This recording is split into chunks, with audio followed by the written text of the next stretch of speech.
Moin everybody. Today's video is about financial advices of the Buddha. And contrary to popular belief, the Buddha gave tons of advice for lay people that weren't monks and that weren't at all interested in spirituality, for example. And let's get started with the most, abstract investing advice the Buddha gave us. First of all, he incentivizes us to be diligent like bees in amassing honey, for example. And he told us to divide our wealth into 4 parts.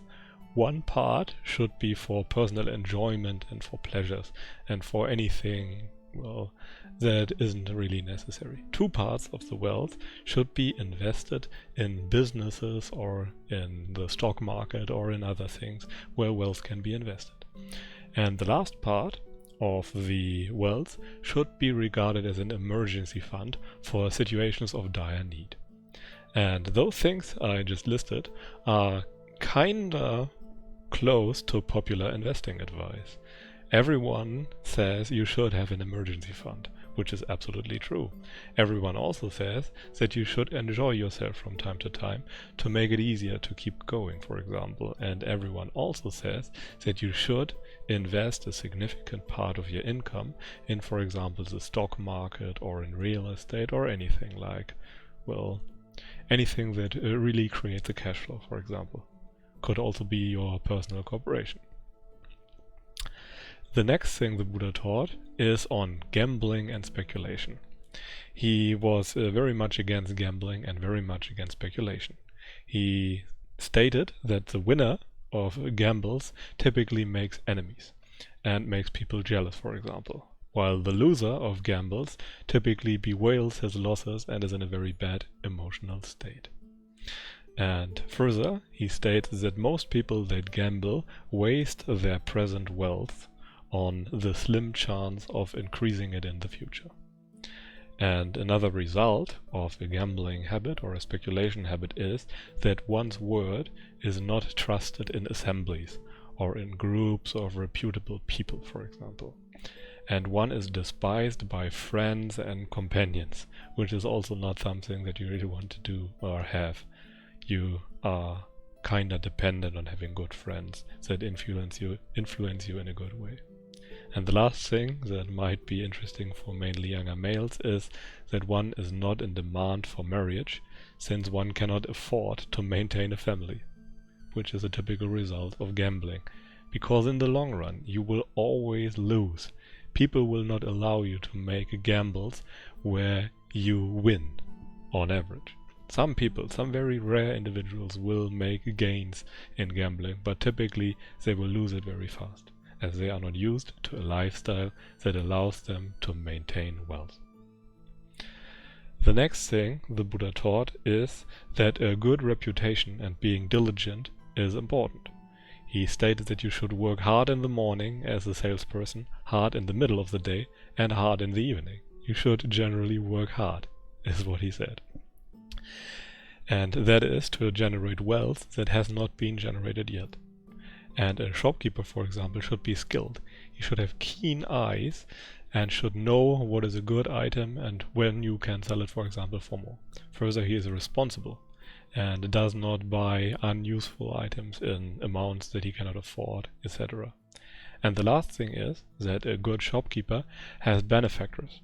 He has people that invest in his shop, that allow him to accumulate capital that he can use to grow his business or corporation. You are, in a sense, always dependent on other people that have wealth, that are, convinced that you will use their wealth in a good way and that you can repay them from time to time. The next thing is you should have an emergency fund. And the Buddha stated several things that were common enemies of wealth that created losses for you, for example.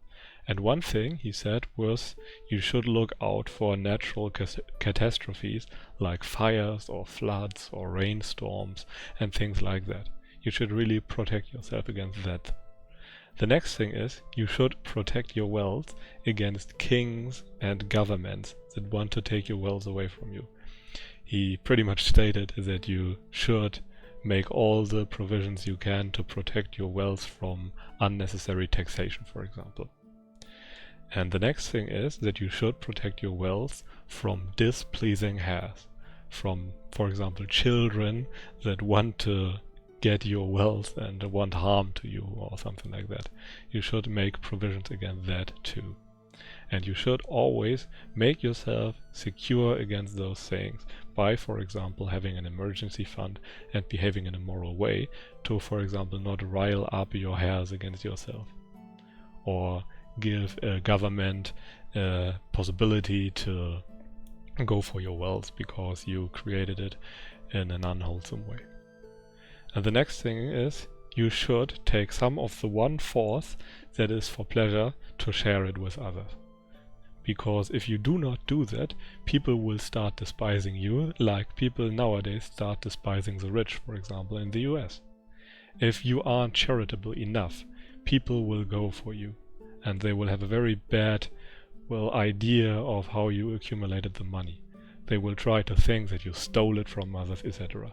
So you should put some of the money you earn to work in charitable ways. And the Buddha stated you should spend the money to make yourself happy, the parents happy, the wife and the children happy, and your workers, for example, happy, and in essence also the community that you live in, which is a very good idea, and it's very good for your mental health, for example. Okay, but now to the summary. What has the Buddha taught? First of all, the Buddha taught that you should be very disciplined, skilled, diligent, and rightful or honest when it comes to creating wealth. Further, you should protect your wealth from the government, thieves, natural disasters, and displeasing heirs. You should make you secure against such possibilities of loss. Further, you should build up a good reputation and therefore have others invest money in you and your business, for example. You should also don't initiate in gambling or speculation habits, as those are designed to make other people money and not you. They sell you the slim chance of getting rich quick, which almost never happens. And the fifth thing is that you should divide your wealth into 4 parts. 1 part for personal pleasure and enjoyment, 2 parts for investing in your business or in the stock market or something else, and the last part should be saved for emergencies, for example, for kings, thieves, natural disasters, and the like. And another thing he said is that you should avoid making decisions out of greed. Those decisions will almost always be bad, just like decisions made out of fear. As soon as there are too many negative and unwholesome emotions in the equation, the resulting decision will be tainted, in a sense, and you will very likely make a bad decision. And the last thing is that you should share some of your money with your loved ones and your community to have a good reputation, for example. Otherwise, people around you will become jealous and make all kinds of accusations against you, even though they might be without a basis, for example. And all in all, this is pretty modern and pretty accurate investing advice, and this is oddly precise, let's say. Most things that I heard from other very old books when it comes to investing were very vague and have to be interpreted in a way to make sense. While this advice the Buddha gives is exactly as I presented it, with the exact meaning, let's say. The wording is a little older, but if you translate it into the modern English language, it's exactly what I just put here. That's just good advice. Okay, I hope you learned something today. If you enjoyed the content of this video, feel free to like the video and subscribe to the channel.